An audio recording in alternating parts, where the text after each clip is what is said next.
ያለ ኃጢያትና ያለ ነው ከመጀመሪያም ነበረች ብሎ የማሰብ ጥያቄና አለመግባባት አለ። So if this helps, nowhere in scripture does it say that Jesus or that Mary was sinless. የትኛውም የመጽሐፍ ቅዱስ ክፍል ሄዳችሁ ብትመለከቱ ማርያም ከኃጢያት ነፃ ናት የሚል የለም። So we can respect Mary for being obedient. ማርያምን እናከብራታለን በተለይም ደግሞ ስለመታዘዟ. And I think we should respect that she was the God bearer. In Greek it's Theotokos. በግሪክ ቴዎኮቶኮስ የሚለው ቃል ያለውን ሐሳብ የያዘ ለእግዚአብሔር መታዘዟን የሚያሳይ ማንነት አላት. But we do not worship her. እሷን ግን እናመልካታችን. We do not venerate her. እሷን ከሰዎች የተለየ አድርገን ልንቆጥራትም አንችልም. She was chosen by God because God chose to choose her, not because of anything she did. እሷንም ልናሳነስ እሷንም ልናተልቃት አንችልም. እግዚአብሔር ከሰው ልጆች መካከል መርጧታል. በእግዚአብሔር የተመረጠች እንደሆነ አክኖሌጅ እናደርጋለን እንቀበላለን. So we've already talked a little bit about this, but Jesus was 100% God and 100% man. እንግዲህ ሌላውን በኋላ እንቀበለዋለን. ጌታ ኢየሱስ ክርስቶስ 100% አምላክ ነው፣ 100% ሰው ነው.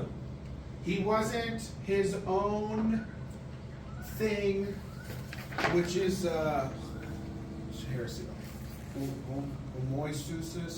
You know what I'm talking about? Yeah. I can't remember it, and I've been up for like 2 days, so we're not going to go there. We'll explain it though. Jesus is not his own unique substance. Not. ጌታ ኢየሱስ ክርስቶስ ምንም የተለየ ሌላ ምናስቀምጥበት ማንነት እዛ ጋር አንመለከትበት. He is 100% God and 100% man. 100% ሰው ነው.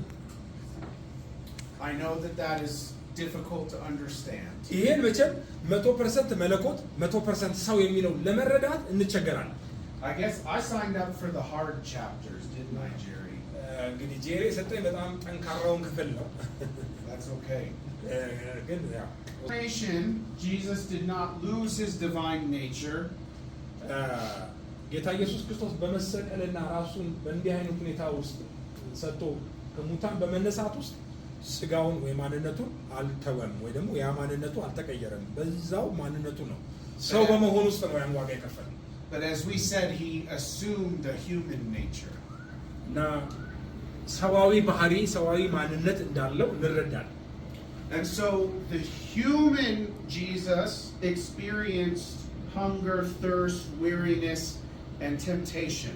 እንግዲህ 100% ሰው የሆነው የክርስቶስ ማንነት ረሃብን፣ ችግርን፣ ውስቁልና እነዚህን ሁሉ ተካፍሏል. የሰው የሚካፈላቸው ማንነቶች ተካፍሏል. Yet he didn't sin. ነገር ግን ከኃጢአት በቀር በነገር ሁሉ እንደኛ ምን ያለ ነው የተፈተነ ነው. So we have the deity of Jesus is clearly demonstrated in scripture. እና የክርስቶስ አምላክነት በመጽሐፍ ቅዱስ በግልጽ ተነግሯል. ገልጽ 14. So he is called God. You guys can see these references. I will read them quickly. እነዚህን ክፍሎች በሐሳብ ያሉትን ዝም እያነባቸዋለሁ እና ጥቅሶቹ ለማንበብ ሞክሩ. በኋላ He is called God. አምላክ ተብሏል. He is called Lord. ጌታ ተብሏል. He claimed titles of divinity. የመለኮትን አንደኛውን ዋነኛውን ሐሳብ እኔ ነኝ የሚለውን እሱን ተናግሯል. He received worship. አምልኮን ተቀብሏል. He is presented as being omnipotent. ሁሉን ቻይና ዘላለማዊ መሆኑን Eternal. ዘላለማዊ መሆኑን Omniscient. አዋቂ መሆኑን And sovereign. ሉዓላዊ መሆኑን And being deserving of worship. እና ደግሞ አምልኮ የተገባው እንደሆነ ተገልጧል. So Christ being God is essential for the atonement. ታውቃላችሁ ሰው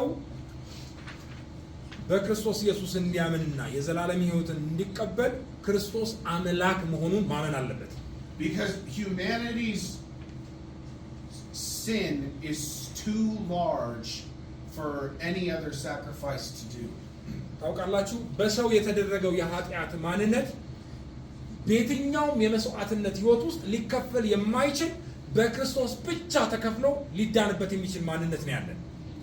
So only God could sacrifice himself for that ስለዚህ payment. ለሰው ልጆች ኃጢአት ዋጋ የከፈለው እግዚአብሔር ያዘጋጀው የክርስቶስ ማንነት ብቻ።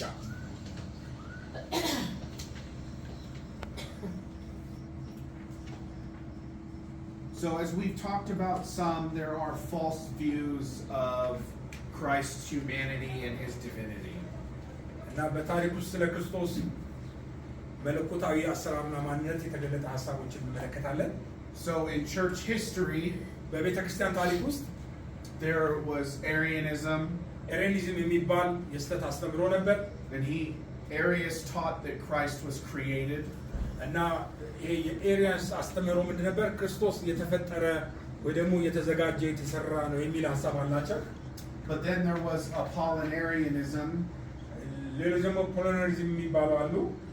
where he was the opposite. He taught that Christ possessed a human body but not a human mind or spirit. ክርስቶስ የሰው አካል ነበረው፣ ነገር ግን የሰው አእምሮ ወይም መንፈስ አልነበረውም የሚል አስተምሮ ነበራቸው። Then there was Nestorianism, which is Christ was two separate people, not combined. ኖስትሪዝም የሚባለው ደግሞ ክርስቶስ ሁለት አካል አለው የማይገናኝ አምላክነቱና ሰውነቱ አይገናኝም ጨርሶ የተለያዩ ናቸው የሚል አስተምሮ ያላቸው ናቸው። ኖስትሪዝም ይባላል። And then the last one you have on your sheet is monophysitism. ሞኖፊስቲዝም የሚባል ደግሞ አለ። ገጽ 14 መጨረሻው ላይ ትመለከታላችሁ። Which there are Christians today that still believe this.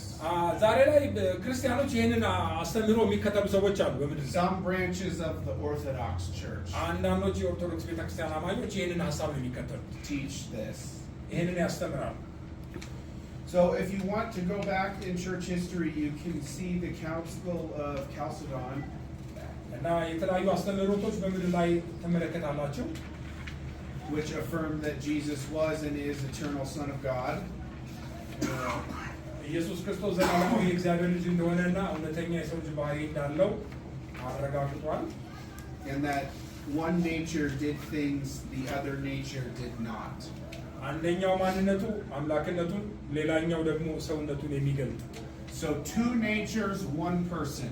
ሁለት ማንነት ያለው ግን ደግሞ አንድ። Is there any questions about that? በዚህ ጉዳይ ላይ ጥያቄ ያለው ሰው አለ?